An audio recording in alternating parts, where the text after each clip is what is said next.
human as we are, we have this tendency, Manggod, to elevate ourselves, especially when we hear praises, praises, praises. At sa atong subconscious mga kaigsuunan, usahay ba? Salamat sa Ginoo nga we have God and the Holy Spirit to remind us nga, oy, murag nidako ng imong atay ba? Ano, no? Because mga kaigsuunan, it's always by God's amazing grace. Whatever I have, whatever I am, whatever my accomplishments are, it's always by God's amazing grace. And that is why we ought to be humble in the presence of God, which brings us to the title of my lesson this evening, Humbled or Humiliated. Which? Okay? Do we have the PowerPoint? Oh, okay. Salamat.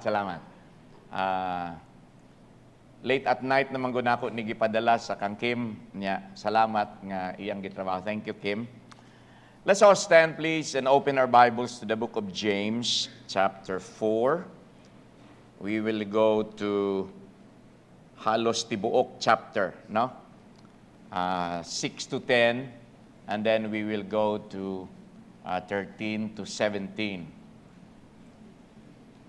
James chapter 4, verses 6 to 10. And then we will go to verses 13 to 17. The Bible says, "But he giveth more grace." Salamat sa Ginoo, ana. "Wherefore he said, God resisteth the proud, but giveth grace unto the humble. Submit yourselves therefore to God. Resist the devil, and he will flee from you. Draw nigh or draw near to God, and he will draw nigh to you. Cleanse your hands, ye sinners, and purify your hearts, ye double-minded. Be afflicted and mourn and weep. Let your laughter be turned to mourning, and your joy to heaviness." Verse 10, "Humble yourselves in the sight of the Lord, and he shall lift you up." Verse 13, please. "Go to now, ye that say, Today or tomorrow we will go into such a city, and continue there a year, and buy and sell, and get gain. Whereas ye know not what shall be on the morrow, for what is your life? It is even a vapor that appeareth for a little time, and then vanisheth away. For that ye ought to say, If the Lord will, we shall live, and do this or that. But now ye rejoice in your boastings. All such rejoicing is evil. Therefore to him that knoweth to do good, and doeth it not, to him it is sin." Our Father in heaven, thank you for this evening. Thank you, Lord, for your grace. Salamat, Lord, that we can always be proud of your grace, Lord. Proud mi, Lord, kay grabe mang gyud, Lord, kanindot ang imong grasya, kay dili kani namo deserve, pero imong yung ginahatag kanamo. Therefore, Lord, teach us, Lord, to be happy, to be thankful, and to be humble in your presence. Help me as I preach to your people tonight. In Jesus' name, amen. Thank you, and please be seated. So if you look at the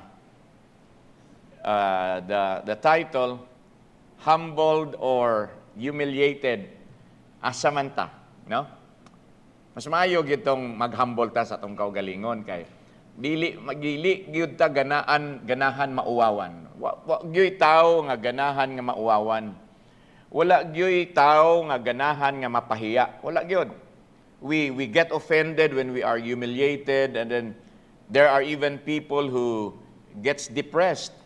I remember the boxing bout between Manny Pacquiao and kisa kaning sa UK, si Hatton. Okay, before the fight, grabe gid nga hype sa iya ba nga kuan gid siya kay brawler gud siya, makigana gid siya ba.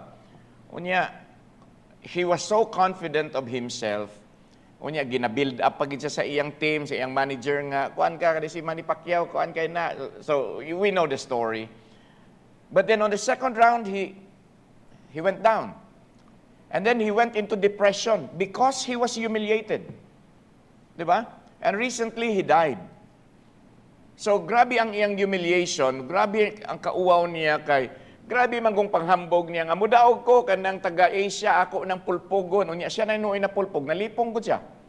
So because he was deeply humiliated, he went down into depression and then eventually last week ba to namatay ra gyud si Ricky Hatton. Now my point mga kaigsunan is this, nobody wants to be humiliated and that is why we are warned by scripture never to elevate ourselves. Okay? There is a vast difference between being humbled or being humiliated. Vast, good. Grabe nga diferensya. The first is my act, kanang humbled. The second is the act of God. To humble myself is my act, inyo nga act. Kanang humiliated, if I get humiliated, that is not my act because I will not humiliate myself. But God will humiliate me if I will not humble myself. So it's a choice mga kaigsuunan. Okay? The first is remedial. Say buot pasabot sa remedial. It is intended as a cure. It's intended as a remedy. Mabitaw na nga kung wa ka kapasar gyud sa imong exam, maingon dayon ka nga, maingon dayon nga ang pag-remedial test na lang, pag-remedial test. Now, so it is remedial kay if we humble ourselves, it is good for me, it is good for you. But when we get humiliated, that is retributive. Unsay buot pasabot sa retributive. It is the act of giving punishment for something that is wrong. It's an act of vengeance from the Lord. If I do not humble myself, then there will be retribution nga ginatawag. Mauna nga ipaubos ko sa Ginoo. Dili gyud na masayop ng ginaingon sa Proverbs nga God resisted kanabang sa kani pride goeth before destruction. That verse will never go wrong. And a haughty spirit before a fall. A fall is retributive. It's an act of God because I elevated myself. Are you following? Then mga kaigsunan, the first is the beginning of blessing. To humble myself is the beginning of blessing. But the second, to be humiliated by God, is the start, is the commencement of a curse. So mauna ang title sa akong wali, humbled or humiliated? Which one? Asa man. And there is no escape from either any of that. You cannot escape from humbling yourself if you choose to, and you cannot escape from being humiliated. Kay kung akong ipataas ang akong kaugalingon, ingo magyang Bible nga, ihagbong mga kas Ginoo yun. When, wata kay bao, kay naaman ay perfect timing ang Ginoo. You know, God has this ability ba nga, kana bang ihagbong kaniya nga, usahay ka nang ihagbong ka sa Ginoo nga, kana bang makamatngon ka, ay, magtarong nagig ko, naapod tong ihagbong ka sa Ginoo nga murag, magliso dagi kag bangon. And that is why it is very important, no matter unsa ka sa kalibutan, magpaubos sa kaugalingon. Naagyo na sa Bible, and again, the Bible will never go wrong. I always say that. I always say that. So how do we humble ourselves, mga kaigsunan? Because if I do not humble myself under the mighty hand of God, the mighty hand of God will humiliate me. I cannot fight God and win. I cannot go against God's word and win. I cannot negotiate with, I don't have anything to negotiate with the Lord. Kay wala gyud koy wala koy mga pawns or wala koy mga chess pieces to negotiate, to play chess with God. No. God has everything. He controls everything. Mauna mga igsuon, mag-unsa man ta dapat. Number 1, submit to God. Simple kaayo nga mga points, mga kaigsunan. In verses 6 to 7, please. James chapter 4, 6 to 7. But he giveth more grace. Wherefore he said, God resisteth the proud, but giveth grace unto the humble. Verse 7, submit yourselves therefore to God. Resist the devil, and he will flee from you. So, why should I submit to God? Ay, daghay rason mga kaigsunan. Number one, He is God. Number two, He is the Creator, and you're just a creature. Di ba? He is Almighty. He is infinite. You are very limited. So, daghang kay mga rason. But I'll give you 3 reasons, mga kaigsunan. Why should we submit ourselves to God? Letter A, because of the sadness of the past. Tanawa ragod sa verses 1 up to 4, the same chapter, James 4, 1 to 4. From whence come wars and fightings among you? Come they not hence, even of your lusts that war in your members? Ye lust and have not, ye kill and desire to have and cannot obtain. Ye fight and war, yet ye have not, because ye ask not. Ye ask and receive not because ye ask amiss, that ye may consume it upon your lusts. Ye adulterers and adulteresses, know ye not that the friendship of the world is enmity with God? Whosoever therefore will be a friend of the world is the enemy of God. Now, these 4 verses, mga kaigsunan, present a very sad picture of sin and failure. It shows nga nung naata sa grabe kaayo nga messy ang kinabuhi.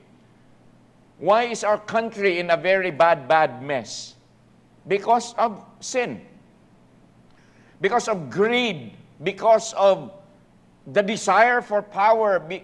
Because of the reason nga kapit sa dili patalim. Kana bang mukapit gyud ko sa akong posisyon, mukapit di mo anak bitaw kay para nga makakuha pag gyud ko. Ay mga kaigsuonan. Lisod gayo na mga igsuon, no? It shows what a terrible mess we ourselves have made in our lives. Why is this happening? Because there is a lack of surrender to the Lord. If there is a surrender to the Lord by our honorable congressmen, what's happening now will not happen. If there is a surrender to the Lord, tanang mga contractors, dili na mahitabo ang kanang kahitabo karon. But there is no surrender to the Lord. That's why we are in a terrible mess. And if we want to raise our country from this mess, it should start from us. Kinsa na nga us, the people of God. Many times, mga kaigsunan, maayo kay tamo banat sa Facebook, pero ako, banatan lang ako sila, pero ako, wala ko. Dili. Dapat it should start from us. We cannot expect it to start from the unbelievers. It should start from the believers. Ana siya mga kaigsuunan. Dapat we are to submit and surrender to God. Because of the sadness of the past, letter B, because of the present power of the evil one. Please make an observation in the verses of our text, mga igsoon. That is why we are exhorted to resist, resist the devil. And how do you resist the devil? You are to submit to the Lord. Ayaw mo kumpiyansa mga kaigsuunan nga moingon ta nga ako ligon ako. Kay mga igsuon, mas gamhanan baya ang yawa kay nato. Ang kadako lang yun nga comfort is that greater is He that is in me than he that is in the world. But by ourselves, mga igsuon, we cannot fight him and win. Wag yun tayo daganan. He was formerly an angel baya. Onya, kinsa man ta? We are much lower than the angels. So to attempt to withstand the evil one without fully surrendering to the Lord is asking for trouble. And by the way, if you are not fully surrendered to the Lord, wala gyud kay gana mo fight sa devil. Abisan pag moing ka nga, dili pastor, ako kining awayon. Really? Nya dili ka surrendered to the Lord, wag yapoy mahimo maigsoon. Di man kay dili gyud ka mo daog, dili gyud ko mo daog. The only way for me to win is to draw near to the Lord. Because when you are very near to the Lord, the enemy cannot do anything to you unless tugtan sa Ginoo. Tanawa si Job. Para nga matandog ni Satanas si Job, nananghid pa. Nananghid pa. Ug ni-obey biya sa Ginoo. Iyon ang Ginoo nga, okay, tandugan ng iyang mga kayamanan din na pwede siguro ang iyang lawas siguro, pero ay hilabti ng iyang kinabuhi, ha? Yes, Lord. Ubigya po ng yawa sa Ginoo. Okay? So mga igsoon, we should not attempt to fight evil on our own. How do you win in life? Because every day we are going to face a lot of choices. Naman gyud kay pilion, nagyud kay choices every day. Unsay imong kaunon, asa ka mo adto, unsay imong sulobon, unsay imong activity for the day. You have the power of choice. However, mga kaigsuunan, every choice must be fully surrendered to the Lord. Then and only then makadaog ka over the enemy. Tanawa ra gud sa 1 Corinthians chapter 10 verse 12. 1 Corinthians chapter 10 verse 12. Ingon sa Bible, wherefore let him that thinketh he standeth take heed lest ye fall. Mauna mga kaigsuunan, I do not have I should not be thinking lig-on ako nga Kristohanon, dili ko matarog nga pastor, kanang uban diha mga makasasa kay na ako lig-on kayo ko. Kamo mga bulok mo, ako bright ko, dili gyud ta dapat maging ana mga igsoon. There's the warning. There's the warning. Lest you fall. Kay kinira bang, kung si Pastor Hubito pa, kung mapahinatas-on nga ni ka, kung the higher you go, mas sakit daw kuno ang pagkahagbong. Vlog, no? So, anong vlog man? Anong vlog may tingog, no? Para unsa na kuno diferensya sa mahagbong from the first floor nga bintana kaysa mahagbong from the 10th floor. So the higher you go, mas grabe ang bagsak. Kaning mahagbong ka from the first floor nga window, first floor ha, hagbong ka, bag, sakit man. Kanang gikan sa 10th floor, bag, patay naman ka. So, mo na ang difference. Katawasan mo, Or basin, wa ko karinyo sa akong joking skills. But anyway, mga igsuon, no? Kana bang, let us not think of ourselves very highly. It is sad that there are people who think very highly of themselves. You see it on TV, you see it in the internet. Kuyaw aning mga tawhana, manindon akong balibong. Kung buhi, basin og, kung mag-ing-ana ko, naasiguro'y hapak gikan sa langit ba? Si Papa, dili ang Ginoo, si Papa. Hoy, ana ba? Kay mga igsoon, dili gyud maayo. But when the devil is resisted by those who have first fully surrendered to the Lord, then the devil flees. So why should we submit ourselves to God? Letter C, because of the uncertainty of life. Look at verse 13 and 14 and 15. Unsay giingon sa Bible sa atong text, balik ta sa James chapter 4, 13 to 15. Go to now, ye that say, today or tomorrow we will go into such a city and continue there a year, and buy and sell and get gain. Whereas ye know not what shall be on the morrow, for what is your life? It is even a vapor that appeareth for a little time and then vanisheth away. For that, because of that, ye ought to say, if the Lord will, we shall live. If the Lord will, we will do this. If the Lord will, we will do that. Ana. So mga igsuon, it's very easy to plan without God. Mabitan na ingon ako sa inyo nga, if you travel, include God in the itinerary. In other words, include church in the itinerary. Kaning adlawan na ami sa, kaning Domingguhan na ami sa nami ani sa London. Di na abay. I appreciate the members who are traveling. Pastor, nakay kailang pastor aning lugar. Wa ra ba, Brad? Wa ra ba, ma'am? Pero sige lang, mangutana ta. Kay kinahanglan mga igsuon nga, na-appeal gyud ang Ginoo because it's very easy to plan without God in the equation.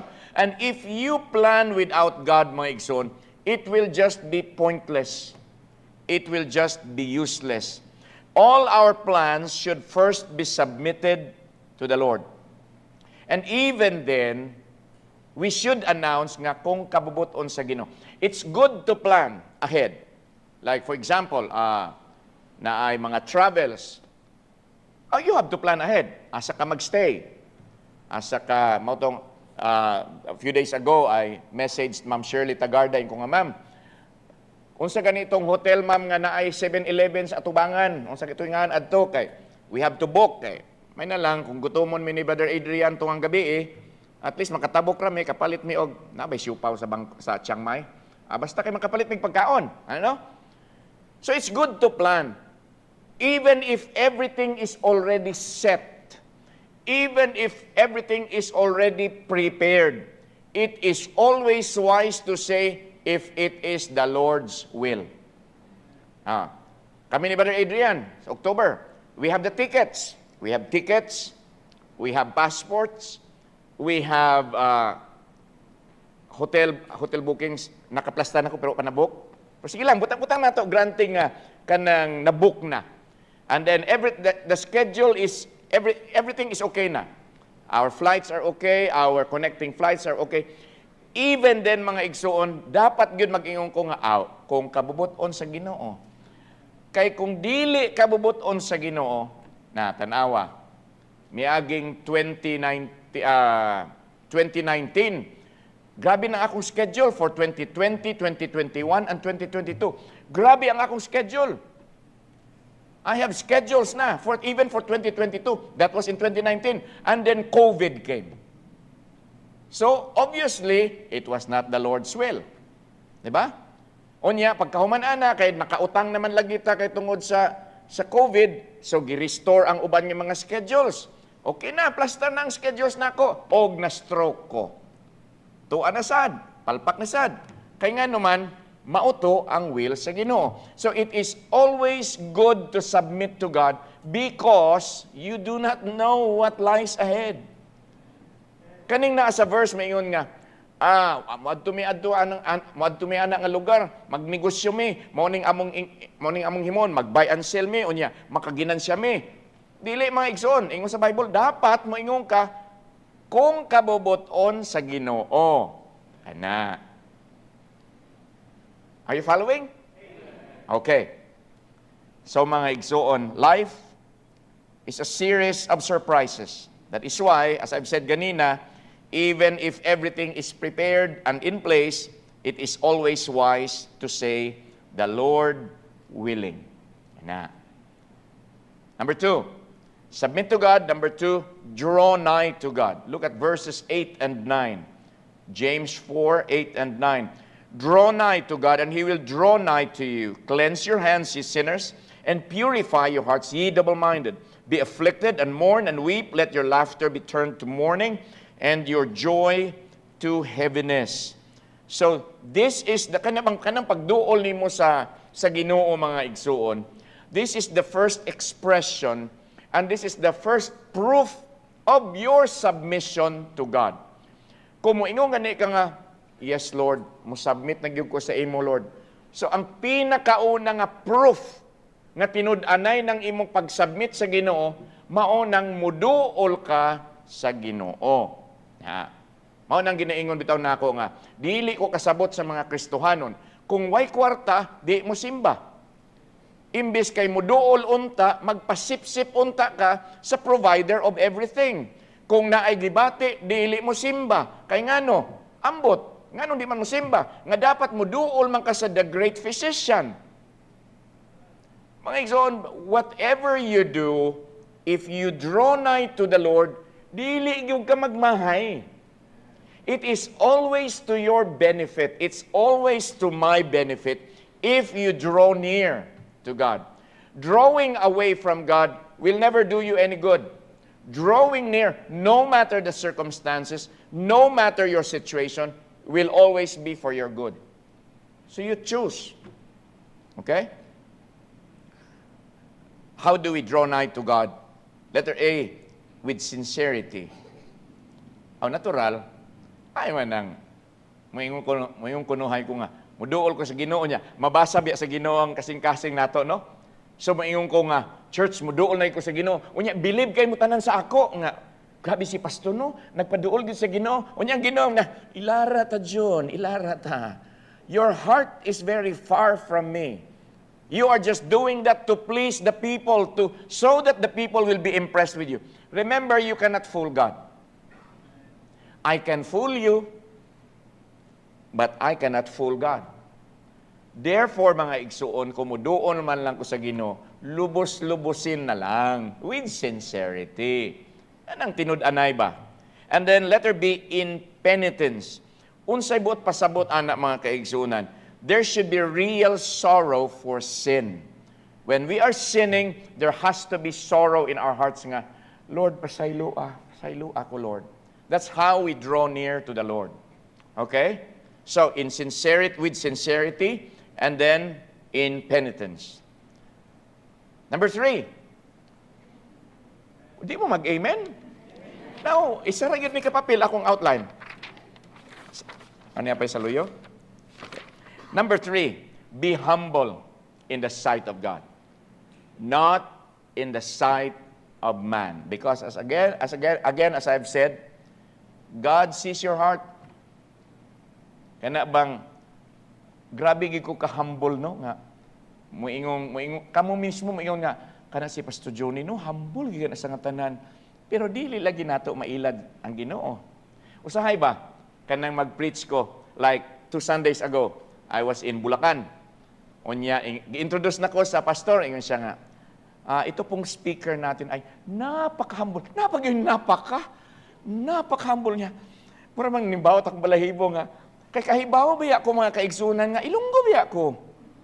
Tikalon pud ba ko? Ang akong point ba ngani, I'm not trying to degrade myself and Ilonggos. Reality is this mga igsuon, whether we admit it or not, naa magud tay ego god. Naa gyud tay ego bisag even how much you qualify, dili gyud kumutuon nimo kay pareha ra gud ta nga tawo. Naa gyud tay ego. Maubitaw na nga kadali rata ma-offend. Nagsugat mi ni Brother Roden, Brad, ngawa ko, giana na ko ni Brother Roden. Maunsa man ko, kapiha, si Pastor Johnny ko ako kitagan. You see, that is because of ego. And again, going back to the title of our lesson, humbled or humiliated. We do not want to be humiliated. Why? I lose image in front of you. Why? Because of my ego. So whether you admit it or not, naag yun ng garbo sa kinabuhi. Salamat lang yun nga naay grasya sa Ginoo, naay Holy Spirit nga muriman nga, hoy! Mabugiro ka na to. Daw gadako ng ulo mo to, ha? Ano? Usahay ang Ginoo makigsulti sa ako Ilonggo ka Ilonggo biya ko. So, daw naggrabe, nagyantikal mo to, ha? Daw pagamay-gamayin na, be, kay daw hindi ginamayo. Okay? So, mga na mga igsuon, be humble in the sight of God. Look at verse 10. Humble yourselves in the sight of God. And what is the result? Ingon sa Bible, and He shall lift you up. Ibalihon daw nato ng verse. Lift yourself up and you will be humbled by God. So, nato. And by the way, mga igsuon kanang, I chose the word humiliated kay that is what really happens. When you are humbled by God, you get humiliated. So dili gid baya taganahan ana. O di ba? Tanawa, going back to Ricky Hatton. Grabe man gid siya ka ambugiro nga pildihon ko na si Pacquiao ana. 2 rounds pa lang. First round pa lang gani kapila na tumba. Kaduha? Pagka second round, lipong. And so he went down into depression because, mga igsuon, of the ego of the human flesh. Okay, mga igsuon, remembering our being sinners and taking the lowly place. Then what will God do? Kung magpaubos ta sa atong kaugalingon, kana bang, there are times when, when you are being praised, when you accomplish something, nga kana bang, sa mind bitaw na ako na good ni. Na-experience na ako katong sa Iloilo pa ko nga mag-debate pa ba? Kanang debater pa ko. Unya pag-ingon, best speaker of this debate, West Visayas State University, the team captain, Johnny Brasileño. Hastang dakuha sa kang dalunggan mo, ragong ilipante nga. It's nice to hear your name, di ba? Kay, that's human nature. Agoy mga iksotong. Basta itong una na good, high school. Kada apil na ko og ganing, ako naman na-share sa inyo itong una, no? Kada apil na ko og mga art contest, daog yung ko. Mauna nga kung mag-contest gani sa division, ang Orios, Timber City, West Central, Butuan Central, sa high school na, Agusan High, may ay, naaman si Brasileño. I became so proud. Yeah, kay lalimang kag maingon sila nga, ay, naaman si Brasileño.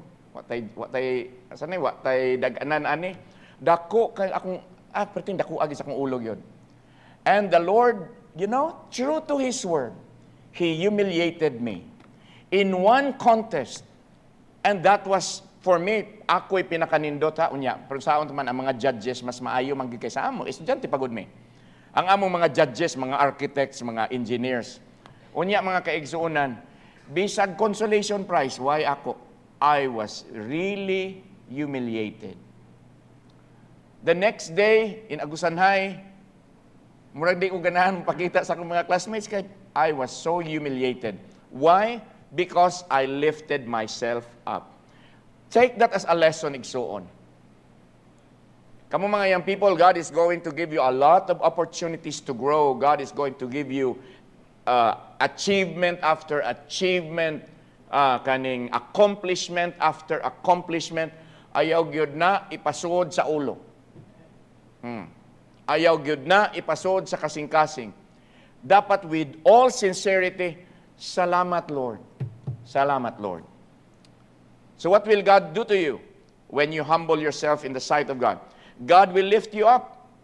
Kanindot ang Ginoo ay mo lift up sa imo? No. Kay ang blessing sa Ginoo, He added no sorrow to it. Ang Ginoo may mo lift up sa imo, walay sorrow. Kay nga naman, ang Ginoo man, dili man kay ako nga, hala na ning kamot ko, Brad, kuhay pa kong bangko, Brad, kay mutungtong ko, kay I want to elevate myself pag yun. Unya, sikari sa Ginoo ang lingkuranan o ang hagdanan nga akong ginalingkuran, ginatindugan. Hagbong ko, mao nang ingon ni Papa, hindi ka gid Johnny magpahinatason. Kay kung mapahinatason ka, kadali lang gid sa imo mahiubos. Pero kung mapainobsanon ka, dili ka mahiubos, kay naa naman ka sa ubos daan. Mao gina ang tambag ni Papa Pirme. Sometimes I forget. But salamat na ay Holy Spirit mo remind. Salamat gyud sa Ginoo because we are forgetful. Di ba ingon si Facebook, if you are forgetful, it's a sign of extreme intelligence. Mutuo ka ana Pastor Jaden. Pero mao bitaw kanang we should not forget that we are to humble ourselves in the sight of God. God will lift you up again, and then letter B, God will give you grace. Things that you do not deserve. Blessings that you do not deserve. Look at verse 6, mga kaigsunan. James 4:6, but He giveth more grace, wherefore He said, God resisteth the proud, but giveth grace unto the humble. Salamat sa Ginoo nga naay ingon ana nga verse. I close with, it's not on screen, but I close with Colossians chapter 1, verse 18. Colossians chapter 1, ganina lang na ako ni Gidugang. Colossians chapter 1, verse 18. Ingon sa Bible, and He is the head of the body, the church, that's the Lord Jesus Christ, who is the beginning, the firstborn from the dead. Now look at the last phrase, that in all things, not the majority, but in all things, He might have the preeminence. Dapat mga igsuon, in anything, in any aspect sa kinabuhi, dapat ang naay preeminence, Ginoo gyud. Dili si Johnny. Okay? Dili si Adrian. Dili si Ruben, dili si Bibot. It's the Lord Jesus Christ. God, the Lord, must have the preeminence all the time. Again, this is very short, but the question ba, humbled or humiliated? Which one? To humble is my act. To humble myself is my act. To be humiliated is an act of God. Maubitaw nang ingon nako nga dapat magsigit ta og pray nga Lord, tagai ko og humility. Tagai ko og humility. The other Sunday, when I looked at those hands raising for salvation, when I looked at those who were standing and saying the sinner's prayer, ay ko nga, Lord, tagaig ko humility, tagaig ko humility. Because it is very easy to be proud. It is very easy good to bloat yourself up. Kaya nga naman, sapagkat tayo ay tao lamang. But we can be humble in the sight of God. Bakit? Because we are the children of God. And when we are the children of God, the Holy Spirit is in us. And if you have the Holy Spirit in you, you have the fruit of the Spirit. Correct? Mauna mga kaigsuunan, let us always remember, it's always better, it's always the best when you humble yourself in the sight of God. If you are humble in the presence of God, makita rapod na mga kaigsuunan sa mga tao. What is inside would emanate towards the outside. So, ang importante, ang sulod. Kay kung ang gawas lang ang humble, ang kasing-kasing, ako na good ni. Ako guning gi-eskwilahan, ako guning gitunan. Grabe gud ka, exhaustive gud ka yung akong experience ani. Mga igsuon, we're going down. So, as a word of caution, let's, according to one who gave me advice, let's practice humility. Ano? Because, mao na ang gusto sa Ginoo sa atong kinabuhi.